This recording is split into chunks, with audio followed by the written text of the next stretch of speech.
Muito boa tarde a todos. Espero que se encontrem todos bem, que estejam a ter uma excelente terça-feira. Hoje falaremos aqui do ETF QQQ, que é comercializado pela Invesco, ok? Que acompanha o índice Nasdaq 100, ou como muitos o conhecem, índice tecnológico, ok? Ahm, uma nota, hoje sai dados da inflação, ok? Neste caso, em termos de IPC, não esquecer que o IPC é uma das formas de leitura da inflação. Existem outras, ok? Mas nos mídia e nas notícias, jornais, seja lá um meio de comunicação que for, por norma tendemos sempre, e aquilo que nos é dado é o IPC, mas não é a única maneira, ok? É a forma mais comum, mas não descuremos as outras maneiras de ler a variável inflação, ok? Não devemos mesmo descurar, na minha opinião, ok? Cada um depois avalia à sua maneira. Pronto, falando do ETF em si, podemos ver que desde 26 de outubro de 2023 temos aqui claramente, sem sombra de dúvidas, uma tendência ascendente, ok, em termos de preço. E sobre isso não há dúvida nenhuma. Mas cerca de um mês e meio a esta parte, neste caso até ao momento atual, estamos aqui a desenhar o que se denomina um canal lateral. Temos aqui esta zona ou banda de suporte e também zona ou banda de resistência, ok? Vocês já sabem como eu gosto de chamar e da maneira que eu vou tratando estas coisas. E isto é claro, temos aqui diversos pontos, tanto no suporte e também diversos pontos aqui em termos de resistência. Claramente um canal lateral, em que o preço está numa indecisão.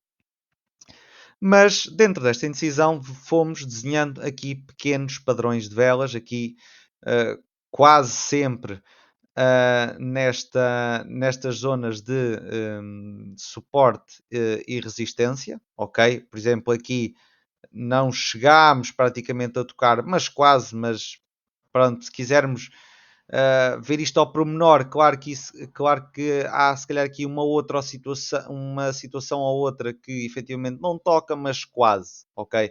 Daí que estes pontos de suporte e resistência têm sido efetivamente pontos importantes no preço. Vamos então ver aqui, como eu estava a dizer, as Doji. Para começar, quer dizer, eu não tinha dito as Doji, mas vamos começar por elas. Eu coloquei direção sul, porquê? Porque neste gap, que é iniciado com uma vela martelo, ok? É um gap muito grande. E neste caso eu não vou ter aqui em consideração a tendência primária, mas sim a tendência secundária, porque numa zona de suporte o preço vem aqui 2 dias a cair, neste caso o terceiro também, mas o que nos indica esta doji com direção para sul é uma reversão de tendência e, se repararmos, é isso que depois sucede, não é? Nestas três velas seguintes, ok? Uma vez mais, se calhar para quem faz mais day trading é mais enquadrado nisso, para um swing ou para um position trader se calhar não tanto, mas resultaria aqui numa posição ganhadora. Seguidamente, Three Outside Down é um padrão de velas também muito interessante. Creio que também já o trouxe. Neste caso, o que se deve procurar é uma tendência de preços em alta e neste caso, apesar da vela ser vermelha, vemos que está aqui uma valorização de 0,63%, porque preço de fecho aqui e aqui nesta vela é maior que o preço de fecho da vela anterior. Preço de abertura, preço de fecho, preço de abertura, preço de fecho, ok? E abrimos em gap numa vela para a outra e também acabamos com uma valorização neste dia e daqui demos aso a este padrão 3 outside down, ok? Depois disso, neste caso temos aqui uma engulfing que se enquadra dentro da 3 outside down, é uma vela que abre mais alto que o preço de fecho da vela anterior e também fecha mais baixo que o corpo da vela anterior. Claro está, uma engulfing, ok? E depois terminamos este padrão com uma spinning top, que dentro deste padrão, esta spinning top, é uma zona de indecisão, ok? Mas, neste caso, para concluir, como eu estava a dizer, este padrão temos de ter só em conta o fecho da vela. E neste caso, para concluir este padrão Three Outside Down, o fecho da vela tem que ser inferior ao da vela anterior e, efetivamente, se aqui fechamos nos 439.02, aqui fechamos nos 437.39, ok? Está verificada este padrão, esta condição e este padrão também de vela. Seguidamente, temos aqui uma piercing line, ok? Neste caso, vem de uma tendência de queda, ok? Se repararmos, claro que isto é time frames menores, nota-se mais, ok? Mas a tendência tende a ser de queda e para se confirmar a condição deste padrão de piercing line, eu coloquei aqui entre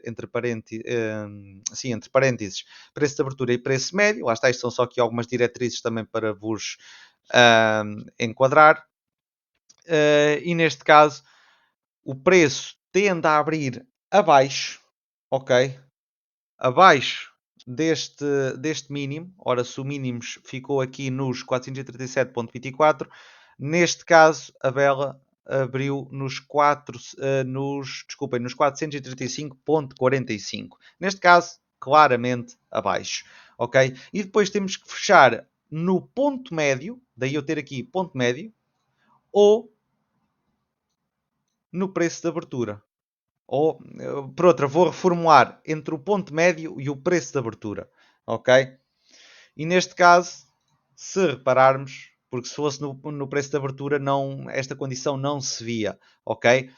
Mas, neste caso, esta condição está verificada abaixo do preço mínimo, só aqui recapitulando, e depois entre o preço médio, claro que está dentro do preço médio, e depois entre o preço médio e o preço de abertura, poderíamos utilizar aqui, lá está, dividir esta vela aqui a meio e depois dentro disto, qualquer que fosse o preço que esta vela verde fechasse dentro deste primeiro retângulo, se dividíssemos isto em dois retângulos, claro, uh, nesse caso essa condição verificava-se. Pronto, próximo padrão de velas, temos aqui a Doji, e neste caso direção sul. Vou dar uma explicação um bocadinho diferente desculpem, direção norte. Vou dar uma explicação diferente que dei na direção sul, ok? Pois temos aqui, por outra, vou enquadrar estes dois padrões. Tínhamos aqui, neste caso, uma reversão em alta. Aqui o que temos é uma reversão em baixa, mas se eu aqui utilizei, neste caso, um time frame menor, ok, ou aqui uma tendência secundária, aqui vou utilizar uma tendência primária, ok? Porque aqui temos a questão do gap, mas aqui temos, neste caso, uma tendência primária ascendente, depois tivemos aqui um normal retrocesso de preço, daí eu dizer que, claro, isto aqui poderia ser um doji ou um doji com direção norte, ok? Temos aqui estas duas formas de ver, mas na minha opinião isto é o oposto do que aconteceu aqui com esta vela, a doji, a direção sul, ok? Porque aqui eu tomei na doji direção sul esta tendência secundária, mas temos aqui a questão do gap e neste caso eu tenho em atenção, como vos disse, esta tendência. Aqui, neste caso, esta tendência efetivamente é primária, ok? Na minha ótica, na minha forma de ver as coisas. Seguidamente, temos aqui uma bearish engulfing. Neste caso, uma bearish engulfing que vai do 8 ao 80, neste caso, utilizando uma expressão bem portuguesa, não é? Porque começa na resistência e vai até ao suporte. Só que aqui temos uma diferença para a bearish engulfing que eu retratei aqui atrás, ok? Neste caso, ao ver este vídeo, a pessoa não pode levar como o João diz que isto é uma bearish engulfing, ok, confirmou, top, nos dias seguintes também. Por exemplo, fomos aqui a metade desta engulfing e depois até viemos aqui abaixo, correu tudo muito bem, mas se repararem, o preço de fecho desta vela verde e depois aqui o preço de abertura, nós temos efetivamente aqui força compradora, ok? Apesar de efetivamente a vela fechar aqui em baixo, isto por vezes pode ser um engano para muita gente, porque as pessoas, por norma, imaginemos, veem que isto é uma engulfing, ok? Que na verdade, na minha ótica, não é, porque existe força compradora. Nós temos que fazer a interpretação da vela. Ora, imaginemos uma situação, se a pessoa coloca aqui um stop, ok? Ou por outra, se a pessoa coloca aqui um stop ligeiramente acima, claro que isto é uma engulfing pá, com muito poder, não é? É tanto a sombra como o corpo faz a envolvente a tudo, só que temos que ver que aqui o preço é muito renhido, ok? São centavos de dólar e aqui não. Isto pode ter sido um movimento também para limpar aqui alguns stops, porque muitas pessoas, se calhar, tiveram este pensamento: ok, não, isto é uma engolfing de pompa e circunstância. E efetivamente poderia ser. Na minha ótica, não é, pela questão que vos digo: existe aqui esta força compradora e este diferencial. Quem meteu aqui stops, ok, a pensar que isto iria quebrar este padrão, foi tudo ao ar, ok? E é assim também que se vai fazendo dinheiro, ok? E é assim que os grandes investidores, e se calhar os grandes fundos também utilizam a questão da análise técnica, conjugado também com a análise fundamental, é assim que eles veem as coisas e é assim que se limpam ou que se faz a limpeza de stops, como muita vez se ouve dizer. Ok? E para terminar aqui, temos a questão do peão, não é? Em português, neste caso, spinning top. Eu creio que até já dei um exemplo também no outro vídeo da spinning top, em que disse lá está a questão do peão, e é isto que faz, e é isto que faz lembrar.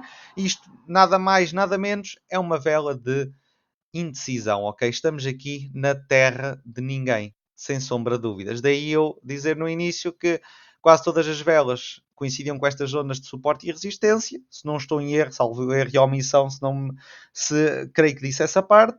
Mas, por exemplo, temos aqui esta vela que efetivamente, lá está, aqui tanto pode ir para cima como para baixo, não é? Embora aqui nas zonas de suporte existe a maior probabilidade de ir para cima e na zona de resistência existe a maior probabilidade de vir para baixo, ok? Aqui, terra de ninguém, mais vale não negociar e esperar, ok?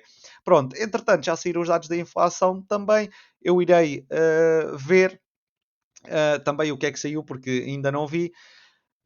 Neste caso, por hoje, é tudo. Espero que continuem a ter uma excelente semana. Claro, sempre negociar com a gestão de risco adequada. Não leve, eu não costumo dizer isto em todos os vídeos, mas não leve isto como uma recomendação de investimento, porque não é, ok? Isto é só a minha opinião, ok? E também vos dar uma forma diferente, às vezes, de fazer a leitura das velas, como se calhar aqui o caso mais gritante é esta engolfing, ok? De resto, um grande abraço para vocês, um ótimo dia e até um próximo vídeo.